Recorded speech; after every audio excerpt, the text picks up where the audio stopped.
Hello दोस्तों, आज हम करेंगे रीजनिंग के कुछ महत्वपूर्ण प्रश्न। दोस्तों, ये जो प्रश्न हैं वो गत वर्ष NMMS परीक्षा में पूछे गए प्रश्न हैं और दोस्तों इन प्रश्नों के माध्यम से आप अपनी तैयारी को बेहतर कर सकते हो।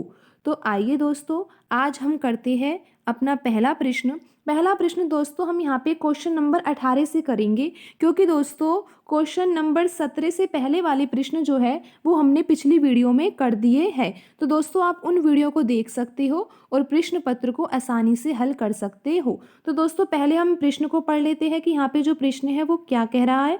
दोस्तों यहाँ पे लिखा हुआ है, निम्नलिखित प्रश्नों में विजातीय पद ज्ञात कीजिए। विजातीय पद का अर्थ दोस्तों ये है कि यहाँ पे 4 ऑप्शन दे रखे हैं और चारों ऑप्शन में से हमें ये छांटना है कि यहाँ पे चारों ऑप्शन में से कौन सा ऑप्शन जो है बाकी ऑप्शनों से अलग है। ठीक है दोस्तों, यहाँ पे हम बढ़ते हैं अगले प्रश्न की ओर। यहाँ पे हमारा प्रश्न कौन सा है आज का पहला क्वेश्चन नंबर 18। तो दोस्तों यहाँ पे कुछ संख्याएं दे रखी है, तो दोस्तों इन संख्याओं में देखना है कि क्या समानता है। तो देखो यहाँ पे लिखा हुआ है 169, ये लिखा हुआ है 343, ये लिखा हुआ है 144 और ऑप्शन 4 यहाँ पे दे रखा है 324।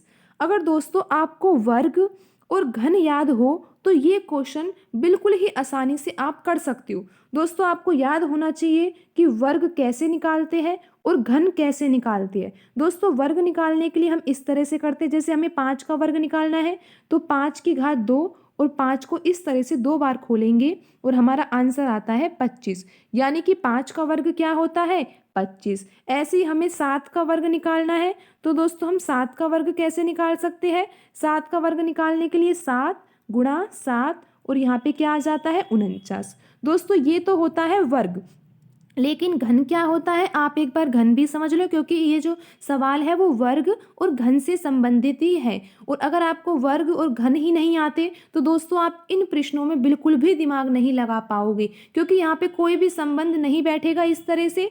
और आपको अगर वर्ग और घन याद होंगे तो दोस्तों आप 30 तक तो वर्ग याद कर लीजिए और 1 से 15 तक आपको घन याद होने चाहिए। तो ऐसा क्या होगा, आप कई क्वेश्चन तो देखते ही हल कर दोगे, क्योंकि कई क्वेश्चन ऐसे आते हैं जिनमें सीधा सीधा वर्ग और घन होता है।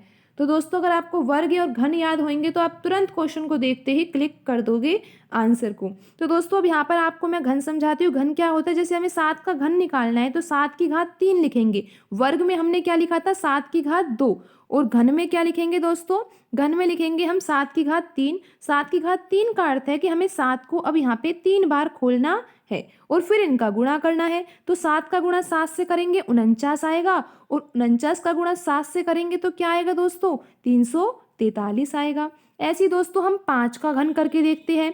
5 का घन क्या आता है दोस्तों, 5 का घन के लिए 5 की घात 3 और यहाँ पे 5 गुणा 5 गुणा 5 कितना आ जाएगा ये 125। तो दोस्तों इस तरह आप समझ सकते हो कि आपको अगर वर्ग और घन याद होंगे तो तुरंत आप क्वेश्चन को हल कर दोगे, नहीं तो फिर आप पेपर में दिमाग लगाते रहोगे और होगा कुछ भी नहीं। और बाकी बच्चे जो अच्छी तैयारी करके गए हैं, वर्ग घन सब कुछ याद करके गए हैं, उनके नंबर आपसे ज़्यादा आने के चांस है। और फिर सिलेक्शन भी उन्हीं बच्चों का होगा जिनके नंबर अच्छे आएंगे, क्योंकि सीट तो आपको पता है लिमिटेड ही है। तो इसीलिए आपको तैयारी अच्छे से करनी चाहिए जिससे आप अपना सिलेक्शन प्राप्त कर सको। तो इसीलिए अभ्यास कीजिए रीजनिंग के क्वेश्चनों का, पिछले प्रश्न पत्रों को करिए। पिछले प्रश्न पत्रों को हल करने से पता लगता है कि पैटर्न किस तरह का है। तो दोस्तों आइए अब हम इस प्रश्न को हल करते हैं।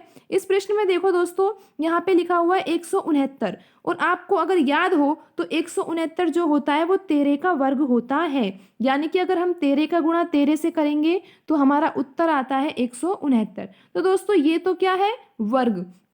अब देखो यहाँ पे 343 जो है 343, अभी मैंने बताया था कि जो 7 का जब हम घन करते हैं तो क्या आता है, 7 का घन करने पे दोस्तों 7 का घन करने पे क्या आता है 343 आता है। तो दोस्तों आप यहाँ पे देखो जो ऑप्शन 1 है वो तो वर्ग से संबंधित है और जो ऑप्शन 2 है वो घन से संबंधित है। अभी हम ऑप्शन 3 को देखते हैं। तीन ऑप्शन क्या कह रहा है, यहाँ पर 144 लिखा हुआ है। तो दोस्तों 144 जो होता है वो किसका वर्ग होता है दोस्तों, वो 12 का वर्ग होता है। 12 का वर्ग क्या होता है दोस्तों? 144। और यहाँ पे जो ऑप्शन 4 324 है वो किसका वर्ग होता है दोस्तों? वो होता है 18 का वर्ग। तो दोस्तों अगर आपको वर्ग और घन याद हो तो आप इस क्वेश्चन को आसानी से कर सकते हो। तो ठीक है दोस्तों, आप समझ गए कि यहाँ पर जो ये बाकी ऑप्शन है वो सब वर्ग से संबंधित है। ये 13 का वर्ग है, ये 12 का वर्ग है, ये 18 का वर्ग है, लेकिन ये किसका घन है? ये 7 का घन है। तो दोस्तों इसका जो उत्तर होगा वो क्या होगा? ऑप्शन 2, क्योंकि बाकी सब ऑप्शन में वर्ग है और ऑप्शन 2 में क्या है? घन। तो दोस्तों आप समझ गए कि इसका सही उत्तर क्या है? ऑप्शन 2। अब हम बढ़ते हैं अगले प्रश्न की ओर। दोस्तों अगला प्रश्न जो है वो भी राज्य राजधानी इसी से संबंधित है। तो दोस्तों आप देख सकते हो कि यहाँ पर ऑप्शन 1 दिल्ली है, ऑप्शन 2 राजस्थान है, ऑप्शन 3 जो यहाँ पे गुजरात है और ऑप्शन जो 4 है यहाँ पे महाराष्ट्र है। तो दोस्तों आप यहाँ पे देखो कि जो राजस्थान है वो एक राज्य है, महाराष्ट्र क्या है? राज्य है, गुजरात क्या है? राज्य है, और दिल्ली क्या है? राजधानी। दिल्ली तो हमारे भारत की क्या है?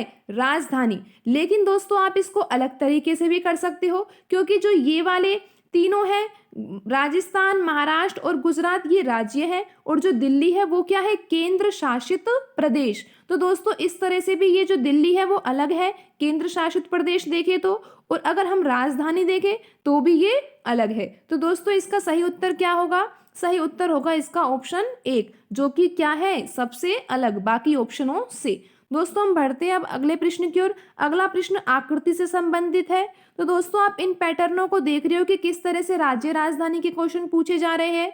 कुछ क्वेश्चन जो है वो महीने से संबंधित, महीने के दिनों से संबंधित पूछे गए हैं। कुछ प्रश्न जो है वो वर्ग और घन से संबंधित है। कुछ प्रश्न जो है वो अल्फाबेट के क्रम से संबंधित है कि किस तरह कौन सा जो है इसमें से ऑप्शन अलग है। तो दोस्तों ये पैटर्न को आप अच्छे से समझिए और इसी पैटर्न के आधार पर ही आपके क्वेश्चन पूछे जाएंगे। तो इन्हीं प्रश्नों का ज़्यादा से ज़्यादा अभ्यास कीजिए। तो अब हम बढ़ते हैं अगले प्रश्न की ओर। अगला प्रश्न है क्वेश्चन नंबर 20। तो देखिए दोस्तों यहाँ पर 4 तरह की आकृति दे रखी है। यहाँ पर ऑप्शन 1 में एक चतुर्भुज दे रखा है, ऑप्शन 2 भी एक चतुर्भुज ही है, क्योंकि देखो ऑप्शन 1 में भी 4 भुजाएं हैं, तो 4 भुजा से घिरी और बंद आकृति जो होती है वो चतुर्भुज कहलाती है। दूसरा जो ऑप्शन है वो भी चतुर्भुज है, और तीसरा ऑप्शन जो है वो 3 भुजाओं से बना त्रिभुज है, और चौथा ऑप्शन क्या है? चतुर्भुज। दोस्तों ये तो बिल्कुल ही आसान प्रश्न है। यहाँ पर तो हमें भुजाएं देखनी है कि भुजाएं यहाँ पे बाकी सभी की तो 4 भुजाएं हैं और जो ऑप्शन 3 है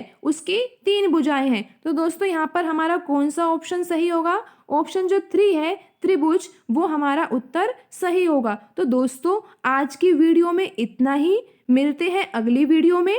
धन्यवाद।